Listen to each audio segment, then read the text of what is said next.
மனதில் ஒப்புக்கொண்டு ஏற்றுக்கொண்டால் போதும். பரிசுத்த ஆவியானவர் நம்மேல் வந்து இறங்கி நம்மை பலப்படுத்தி அதற்கேற்ற மனதிற்கு ஏற்ற பலனை அவர் கொடுத்து விடுவார். சுலபமாக நம்மால் கடைபிடிக்க முடியும்.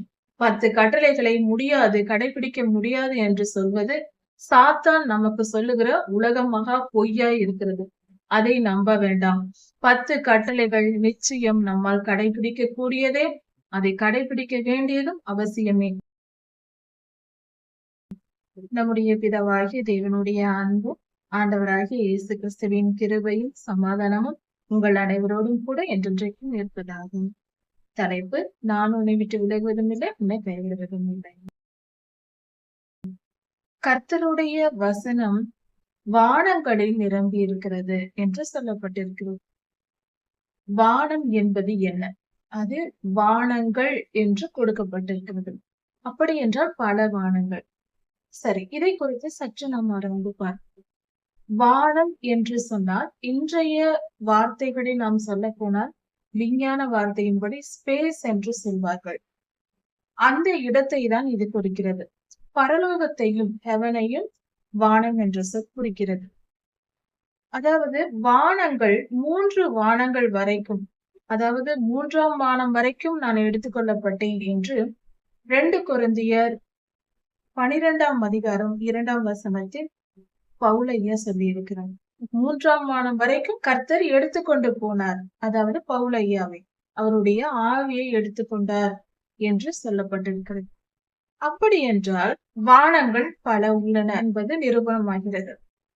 வேத வசனம் ஆதியாகமம் 1ஆம் அதிகாரத்தில் சிருஷ்டிப்பை குறித்து பார்க்கும் பொழுது 2ஆம் நாள் சிருஷ்டிப்பில் தண்ணீரை 2ஆக பிளந்து அதற்குள் ஆகாய விரிவை வைத்தார், அதற்கு வானம் என்று பெயரிட்டார் என்று சொல்லப்பட்டிருக்கிறது.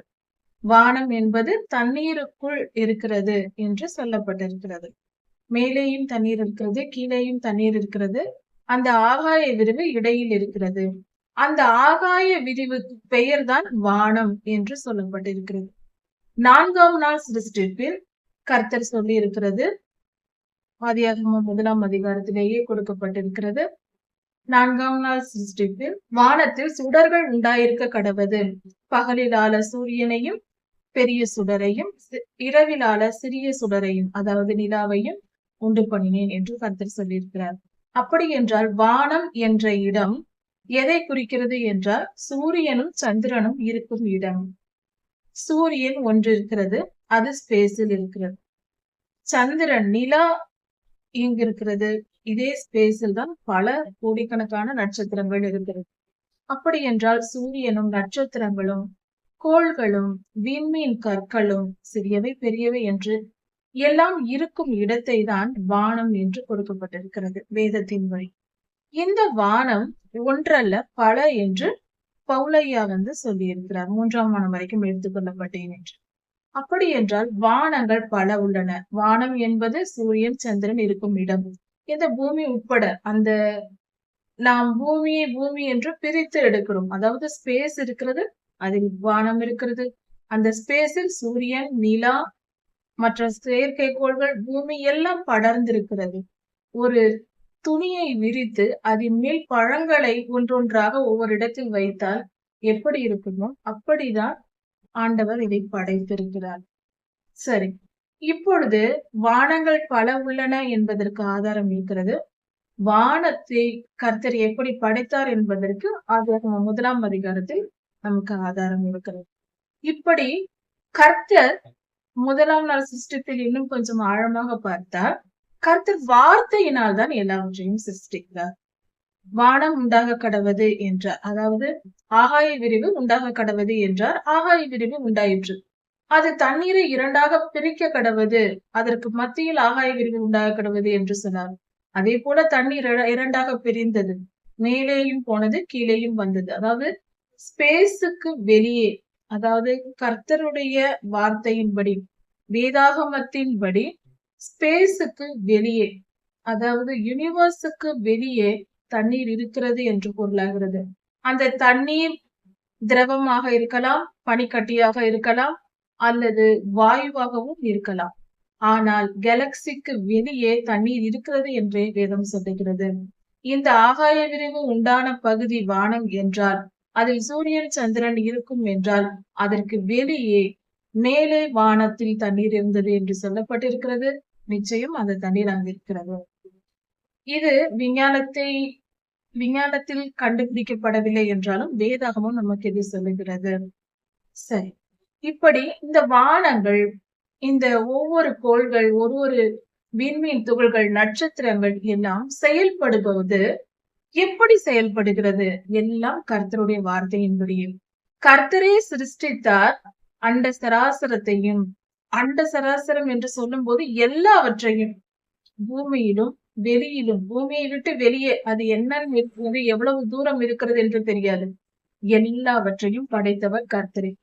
அப்படி இருக்க அவர் எப்படி அதை படைத்து மட்டுமல்ல, அதற்கு கட்டளை கொடுத்திருக்கிறார், நீங்கள் எப்படி செயல்பட வேண்டும் என்று. சூரியன் தன் சுழற்சியை சரியாக செய்கிறது, பூமி தன் சுழற்சியை சரியாக சுழலுகிறது, நிலாவும் தன் சுழற்சியை சரியாக சுழலுகிறது. அதனால்தான் நமக்கு இரவு பகல் கிடைக்கிறது. ஆனால் சூரியன் சுழலுகிறது என்பது சூரிய குடும்பம் சுழண்டு கொண்டுதான் இருக்கிறது. அதாவது எப்படி கோள்கள் சூரியனை சுற்றுகிறதோ அதே போல சூரிய குடும்பமும் சுற்றி வந்து கொண்டுதான் இருக்கிறது. சர்வ சிருஷ்டிப்பை குறித்தும் கொடுத்திருக்கிறார்கள். இன்னொரு காரியத்தையும் நாம் கவனிக்க வேண்டும். வானம் என்ற பகுதியை நாம் ஆகாய விரிவு, ஸ்பேஸ் என்று பார்த்தோம். அது மட்டுமல்ல, பரலோகத்தையும் வானம் என்றே வேதவசனம் குறிப்பிடுகிறது.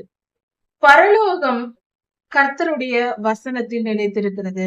பரலோகத்திலும் கர்த்தருடைய வசனம் உண்டு. இதற்கு ஆதாரமாக வெளிப்படுத்தல் 11ஆம் அதிகாரத்தில் இறுதி வசனத்தில் கர்த்தர் சொல்லியிருக்கிறார், உடன்படிக்கை பெட்டி அங்கு காணப்பட்டது என்று. பரலோகத்தில் தேவாலயம் இருக்கிறது.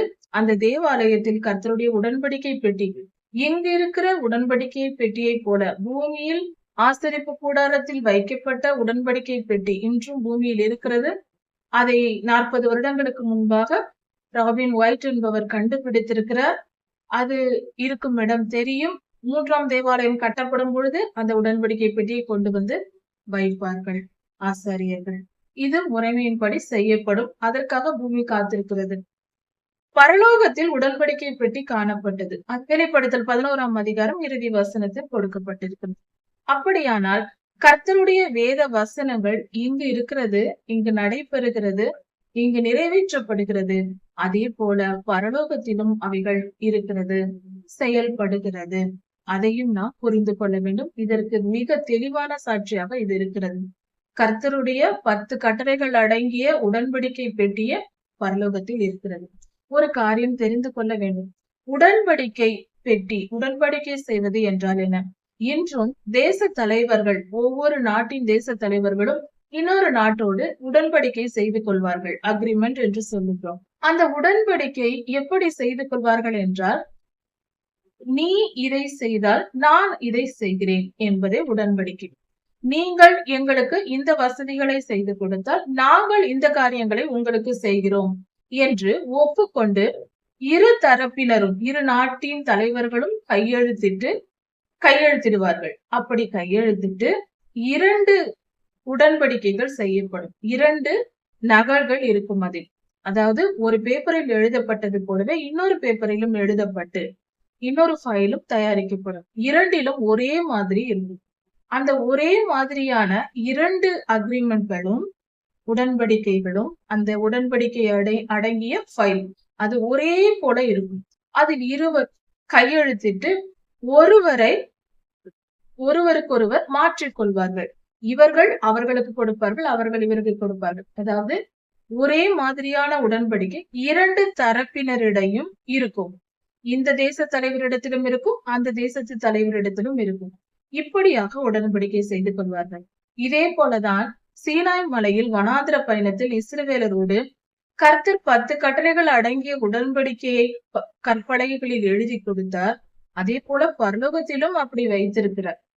இவர்களோடு நான் செய்த உடன்படிக்கையின் நகலாக அங்கு இருக்கிறது, அங்கும் இருக்கிறது, நம்மிடத்திலும் கொடுக்கப்பட்டிருக்கிறது. அந்த உடன்படிக்கையின் படிதான் மனிதர்கள் நியாயத்தீர்க்கப்படுவார்கள். வெளிப்படுத்தல் 11ஆம் அதிகாரத்தில் உடன்படிக்கை பெட்டி தேவாலயத்தில் காணப்பட்டது என்று சொல்லும் பொழுது, ஒரு பொருள் தெரிகிறது என்றால் அதை எடுக்கிறார்கள், அது வெளியில் வருகிறது என்றால், அதை பயன்படுத்த போகிறார்கள் என்றால் அதற்கு ஒரு பயன் இருக்கிறது. அதை செயல்படுத்த போவதற்காக தான் அது கொடுக்கப்பட்டிருக்கிறது. சில பேர் சொல்லலாம் 10 கட்டளைகளை நாம் கடைபிடிக்க தேவையில்லை என்று. ஆத்துமாவை நரகத்திற்கு கொண்டு போய் சேர்த்து விட வேண்டாம். தயவு செய்து இந்த முட்டாள்தனமான எண்ணத்தை வைக்க வேண்டாம். 10 கட்டளைகளையும் கடைபிடிக்காமல் கர்த்தருடைய ராஜ்யத்திற்குள் பிரவேசிக்க முடியாது. அப்படி கடைபிடிப்பது மனிதர்களால் முடிந்த காரியம்தான், முடியாது என்று நினைக்க வேண்டாம். அதை இன்றும் ஆயிரக்கணக்கான ஜனங்கள் கர்த்தருடைய 10 கட்டளைகளின்படி வாழ்ந்து கொண்டிருக்கிறார்கள். கோடிக்கணக்கான பேர் வாழ்ந்து கொண்டிருக்கிறார்கள். அதுதான் உண்மை. ஒவ்வொரு தேசத்திலும் கணக்கிட்டால் கோடி மனதில் ஒப்புக்கொண்டு ஏற்றுக்கொண்டால் போதும், பரிசுத்த ஆவியானவர் நம்மேல் வந்து இறங்கி நம்மை பலப்படுத்தி அதற்கேற்ற மனதிற்கு ஏற்ற பலனை அவர் கொடுத்து விடுவார். சுலபமாக நம்மால் கடைபிடிக்க முடியும். 10 கட்டளைகளை முடியாது, கடைபிடிக்க முடியாது என்று சொல்வது சாத்தான் நமக்கு சொல்லுகிற உலக மகா பொய்யாய் இருக்கிறது. அதை நம்ப வேண்டாம். 10 கட்டளைகள் நிச்சயம் நம்மால் கடைபிடிக்க கூடியதே, அதை கடைபிடிக்க வேண்டியதும் அவசியமே. வேத வசனங்கள் முழுவதும் கர்த்தர் ஆண்டவராகிய இயேசு கிறிஸ்து உபதேசித்த மலை பிரசங்கங்கள் அனைத்தும் 10 கட்டளைகளுக்குள் அடங்கியதே. அதை மீறி கர்த்தர் எதையும் சொல்லவில்லை. உதாரணத்திற்கு, விபச்சாரம் செய்யாதிருப்பாயாக, இச்சையாதிருப்பாயாக என்று 10 கட்டளைகளில் கொடுக்கப்பட்டிருக்கிறது. ஆண்டவராகிய இயேசு கிறிஸ்து வந்து என்ன சொன்னார்? ஒரு பெண்ணை கண்ணால் ஒரு ஆண் பார்த்தாலே, இச்சையோடு பார்த்தாலே அவளோடு விபச்சாரம் செய்தாயிற்று என்றார். 10 கட்டளைகளை இன்னும் அதிகமாக கடினப்படுத்தி தான் ஆண்டவர் கொடுத்திருக்கிறாரே தவிர, அதை விட்டு நீ எப்படி வேணாலும் இரு மகனே, நான் என் ரத்தத்தால் உன்னை கழுவி என்னை எடுத்துக்கொள்வேன் என்று சொல்லவில்லை. அப்படிப்பட்ட அக்கிரமக்காரனும் துன்மார்க்கனும் பரலோகத்திற்கு போனால் பரலோகம் நிம்மதியாக இருக்க முடியுமா? இந்த பூமியே படும் பாடு கொஞ்சம் அல்ல. பூமி கர்ப்ப வேதனைப்படுகிறது என்று வெளிப்படுத்தலில் சொல்லப்பட்டிருக்கவில்லையா? பூமி கர்ப்ப வேதனைப்பட்டு அலறுகிறதாம். துன்மார்க்கனும் அக்கிரமக்காரனும் இந்த பூமியையே அலற வைத்திருக்கிறார்கள். அப்படி இருக்க பரலோகத்திற்கு அப்படிப்பட்டவர்கள் எல்லாம், எல்லா பாவத்தையும் செய்கிறவர்களை பரலோகத்தில் சேர்த்துக் கொள்வது என்றால் வேத புத்தகம் எதற்கு? வேத வசனங்கள் எதற்கு? தேவையில்லையே. எப்படி வேண்டுமானாலும் வாழ்வதற்கு வேத வசனம் தேவையே இல்லை. கர்த்தர் ஏன் கொடுக்க வேண்டும்? ஆண்டவராகிய இயேசு கிறிஸ்து ஏன் வந்து சிலுவையில் மரிக்க வேண்டும்? தேவையே இல்லை. நம் இஷ்டப்படி நாம் வாழ்ந்து பாவிகளாய் இருந்தாலும் அவர்களை பரலோகத்தில் நான் சேர்த்துக் கொள்வேன். அதாவது மன திரும்பாத, நாம் பாவிகளாய் இருந்திருக்கிறோம், மன திரும்பி பரிசுத்தம் அடைந்து விட வேண்டும். பரிசுத்தம் ஆண்டவராகிய இயேசு கிறிஸ்துவின் ரத்தத்தால் நமக்கு கொடுக்கப்படுகிறது. ஆனால் நம் மனமும் திருந்த வேண்டும். மனம் திரும்பாமல் நான் கடைசி வரைக்கும், என் ஜீவன் இருக்கும் வரைக்கும் நான் பாவம் செய்து கொண்டே இருப்பேன், கடைசியில் நான் பரலோகம் சென்று விடுவேன் என்று நினைப்பது கொஞ்சம் கூட அறிவுள்ள செயலாய் இல்லை. அறிவும் இல்லை, ஞானமும் இல்லை. கர்த்தருக்கு பயப்படுகிற பயமே ஞானத்தின் ஆரம்பம் என்று சொல்லப்பட்டிருக்கிறதே. கர்த்தருக்கு பயப்படுகிறவன் எப்படி பாவம் செய்வான்? அப்படி கர்த்தருக்கே பயப்படாமல் பாவம் செய்து கொண்டிருப்பவனை பரலோகத்தில் கொண்டு போய் வைத்தால் அங்கு போய் பாவம் செய்ய மாட்டானா? அங்கிருக்கிற தேவதூதர்களுக்கு தவறான காரியங்களை சொல்லிக் கொடுக்க மாட்டானா? அங்கிருக்கிற பரலோக வாசிகளையும் பரலோகத்தையும் கெடுத்து போட மாட்டானா மனிதன்? அதனால் இது கொஞ்சமும் பொருந்தக்கூடிய வாதம் அல்ல, பொருந்தக்கூடிய செய்தி அல்ல. தயவு செய்து புரிந்து கொள்வோம். 10 கட்டளைகள் வேதாகமத்தின் சுருக்கமாய் இருக்கிறது, சம்மரியாய் இருக்கிறது. வேதாகமம் என்பது நம் வாழ்வின் கட்டளைகள், வாழ்க்கைக்கான ஃபார்முலா. அந்த ஃபார்முலாவின் சுருக்கம் தான் 10 கட்டளைகள். நியாய பிரமாணத்தை தான் ஆண்டவராகிய இயேசு கிறிஸ்து சிலுவையில் சுமந்து தீர்த்தார். மற்றபடி 10 கட்டளைகளும் மற்ற வசனங்களையும் நாம் கடைபிடித்துதான் ஆக வேண்டும்.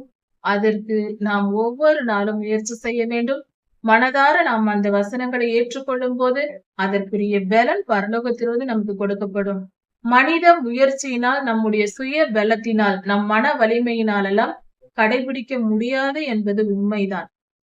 வேத வசனத்தின்படி வாழ்வதும் கடைபிடிக்க முடியும் என்று நம்மால் முடியும், என்னால் முடியும் என்று சொன்னால் அது நிச்சயம் முடியாது. எந்த மனிதனாலும் முடியாத காரியம்தான், அதில் எந்த சந்தேகமும் இல்லை. ஆனால் எப்பொழுது நாம் கர்த்தரிடத்தில் நம்மை அர்ப்பணித்து, நான் உம்முடைய வார்த்தைகளின்படி நடக்க விரும்புகிறேன் என்று நம்மை அர்ப்பணித்து வாழ தொடங்கும் போது தேவ பலன் நமக்கு கொடுக்கப்படும். பரிசுத்த ஆவியானவர் நம்மேல் வந்து இறங்குவார். பரிசுத்த பாதையில் நம்மை நடத்துவார். நாம் பரிசுத்தவான்களாவோம். பரிசுத்தவான்கள் வாழ்ந்து முடித்தாகவில்லை. இன்றும் வாழ வேண்டும். நாம் எல்லாம் பரிசுத்தவான்களாக மாற வேண்டும். அதுவே தெய்வ சித்தமாய் இருக்கிறது. வானத்தில் உள்ள கர்த்தருடைய கர்த்தரால் படைக்கப்பட்ட சிருஷ்டிப்புகள் எல்லாம் விண்மீன் கற்களிலிருந்து சூரியன், சந்திரன், மற்ற துகள்கள் எல்லாமே கர்த்தருடைய கட்டளையின்படியே செயல்பட்டு கொண்டிருக்கிறது. எப்படி சுழல வேண்டும், எப்படி உருவாக வேண்டும், எப்படி அழிய வேண்டும், பிளாக் ஹோல், ஒயிட் ஹோல், இப்படி எல்லாமே கர்த்தருடைய சிருஷ்டிப்பின்படியேதான், எல்லாம் அவர் இட்ட கட்டளையின்படியேதான் செயல்பட்டு கொண்டிருக்கிறது. வானமண்டல சிருஷ்டிப்புகள் கர்த்தருடைய வார்த்தையின்படியேதான் செயல்பட்டு கொண்டிருக்கிறது. ஒவ்வொன்றும் அதன் ஸ்தானத்தில் நிற்கிறது. கர்த்தருடைய சொல்லின்படி கேட்டு, அவருடைய வசனத்தை கேட்டு, அது என்னென்ன செயல்களை செய்ய வேண்டும், எப்படியெல்லாம் போக வேண்டும், எந்த இடத்தில் விழ வேண்டும், விண்கற்கள் விழுவது போன்ற எல்லா காரியங்களும் கர்த்தருடைய திட்டத்தின்படி, கர்த்தர் சொன்ன வார்த்தையின்படியே நடக்கிறது. இதைதான் இந்த வசனம் சொல்லுகிறது. வேத வசனம் வானத்தில் நிலைத்திருக்கிறது என்று. அது மட்டுமல்ல, கர்த்தருடைய வார்த்தை தலைமுறை தலைமுறையாக வானங்களில் நிலைத்திருக்கிறது. அப்படி என்றால் கர்த்தர் அண்ட சராசரத்தையும் படைப்பதற்கு முன்பே அவர் ஒரு திட்டம் வைத்திருக்கிறார். அந்த திட்டத்தின் ஒரு பகுதிதான் மனிதன். அதை புரிந்து கொள்ள வேண்டும். ஆனால் அந்த திட்டத்தின் மிக முக்கியமான பகுதியில் மனிதன் இருக்கிறான் என்பதும் உண்மையாக கர்த்தரோடு இணைந்த வாழ்க்கை வாழும்போது புரிகிறது. கர்த்தர் இவ்வளவு முக்கியத்துவத்தை மனிதனுக்கு கொடுக்கிறார். சகலத்தையும் படைத்திருக்கிறார். மிக சிறிய ஒரு 5 அடி 6 அடி உயரம் உள்ள ஒரு மனிதனை கர்த்தர் மிகவும் முக்கியப்படுத்தி இருக்கிறார் என்பது உண்மை. நம்முடைய சிருஷ்டிப்பு, மனித சிருஷ்டிப்பு என்பது மிக மிக விசேஷமானது. ஏனென்றால் அவர் படைக்கும் போது அவருடைய சாயலையே நமக்கு கொடுத்திருக்கிறார். அதனால் நாம் எல்லா சிருஷ்டிப்புகளை விட விசேஷித்தவர்கள் என்று புரிந்து கொள்ளலாம். இன்னொரு காரியம், அவர் தம்முடைய ஒரே பேரான குமாரனையே நமக்காக இந்த பூமிக்கு அனுப்பி பல பாடுகள் பட்டு, அதாவது வந்து போவது மட்டுமல்ல, வந்து போவதே பெரிய காரியம். அவர் பரிசுத்தர். இந்த பூமி சபிக்கப்பட்ட இந்த பூமிக்கு அவர் வருவது என்பது மிகப்பெரிய காரியம். ஆனால் அவர் வந்து இந்த மனிதர்களில் சிறியவரை போல வாழ்ந்து, அவர் மிகவும் துன்பப்பட்டு, வேதனைப்பட்டு, பல பாடுகள் பட்டு, மனிதனால் அனுபவிக்க முடியாத அளவுக்கு கொடுமைகளை அவர் அனுபவித்து, சிலுவையில் தம்மை தாமே நமக்காக ஒப்பு கொடுத்து, இப்படி உயிர்த்தெழுந்து பரமேறி சென்றிருக்கிறார். அப்படி என்றால் அந்த வருகைக்கு, முதல் வருகைக்கு, ஆண்டவராய் இயேசு கிறிஸ்துவின் வருகைக்கு இவ்வளவு பெரிய முக்கியத்துவமான ஒரு காரியம் அவருடைய வருகையில் செயல்பட்டது என்றால், மனிதன் எவ்வளவு முக்கியமானவன் என்று கர்த்தர் நினைக்கிறார் என்பதை புரிந்து கொள்ள முடியும். இப்படி கர்த்தர் வானங்களிலும் பூமியிலும் எல்லாவற்றையும் சிருஷ்டித்து, இதில் பிரதானமான சிருஷ்டிப்பாக, தலைமைத்துவமான ஒரு சிருஷ்டிப்பாக மனிதனை வைத்திருக்கிறார். கடைசியில் மனிதனை படைத்து தலைமைத்துவத்தை கொடுத்திருக்கிறார். ஆதி காலத்தில் ஆதாமும் ஏவாளும் ஜீவ விருட்சத்தின் கனி இருக்கிற இடத்திற்கெல்லாம் போய் வந்திருக்கிறார்கள். வானத்தில் ஸ்பேஸில் எல்லாம் பயணித்திருக்கிறார்கள். அவர்கள் சாபிக்கப்படுவதற்கு முன்பு பரலோகம் செல்வது, பூமிக்கு வருவது, இதெல்லாம் அவர்களுக்கு சுலபமாக இருந்திருக்கிறது. அது நடைமுறை செயலாக தான் அவர்களுக்கு இருந்திருக்கிறது. இந்த கண்ணோட்டத்தையும் நாம் புரிந்து கொள்ள வேண்டும். இதை ஆதியாகமம் 1 முதல் 3ஆம் அதிகாரம் வரைக்கும் படிக்கும் பொழுது புரிந்து கொள்ளலாம். இப்படி கர்த்தர் வானங்களில் தமது வசனத்தை நிலைத்திருக்க பண்ணியிருக்கிறார். தலைமுறை தலைமுறையாக அவர் ஒரு திட்டம் வைத்து சகலத்தையும் படைத்து, சிருஷ்டிப்புகள், வானம் பூமி எல்லாவற்றையும் சிருஷ்டித்து, பூமியில் உள்ள எல்லாவற்றையும் சிருஷ்டித்து, மனிதனையும் சிருஷ்டித்திருக்கிறார். அவருடைய திட்டம் பெரியதா இருக்கிறது. அவர் திட்டத்தில் ஒரு அங்கம்தான் மனித வாழ்க்கை. அவர் ஏதோ திட்டம் வைத்திருக்கிறார். புதிய காரியங்களை அவர் செய்கிறார். அந்த செயல்பாட்டில் ஒரு தன்மை, ஒரு பங்கு நாம். ஏனென்றால் வெளிப்படுத்தல் கடைசி பகுதி கொடுக்கப்பட்டிருக்கிறது. 21, 22 அதிகாரங்களில் புதிய வானம் புதிய பூமி சிருஷ்டிக்கப்படும் என்று. கர்த்தர் புதிய வானத்தை கொடுக்க போகிறார். புதிய பூமி எல்லாவற்றையும் அழித்து போட்டு, பூமி வஸ்திரத்தை போல பழசாய் போகும் என்று சொல்லப்பட்டிருக்கிறது. எல்லாவற்றையும் சுருட்டி போட்டுவிட்டு புது வானம் புது பூமி படைப்பார். அதில் நம்மை ஆளும்படி வைப்பார் என்று வேதம் சொல்லுகிறது. இதற்கான ஆதாரங்கள் பல இடங்களில் இருக்கிறது. தெபோரல் அம்மாவின் தரிசனத்தில் அவர் பாடிய பாடலில் கூட இதை பற்றின வானமண்டல நட்சத்திரங்களின் பாடும் பாடல்கள் என்றெல்லாம் கொடுத்திருக்கிறார். இப்படி பல இடங்களில் இருக்கிறது. யோபையா இதை குறித்து பேசியிருக்கிறார். புது வானம், புது பூமியை குறித்து, 2ஆம் வருகை, புதிய சிருஷ்டிப்புகளை குறித்து பல இடங்கள் வேதத்தில் இருக்கிறது. அதனால் நாம் கவனமாக இருக்க வேண்டும். நம்முடைய அருமையை நாம் புரிந்து கொள்ள வேண்டும். மனித வாழ்வு என்பது சாதாரணமானதல்ல. கர்த்தர் மிக பெரியதாய், மிக முக்கியமானதை படைத்திருக்கிறார். இதை குறித்து அடுத்த செய்தியில் நாம் தொடர்ந்து பார்க்கலாம். கர்த்தர் உங்களை ஆசீர்வதிப்பாராக. மாரநாதா.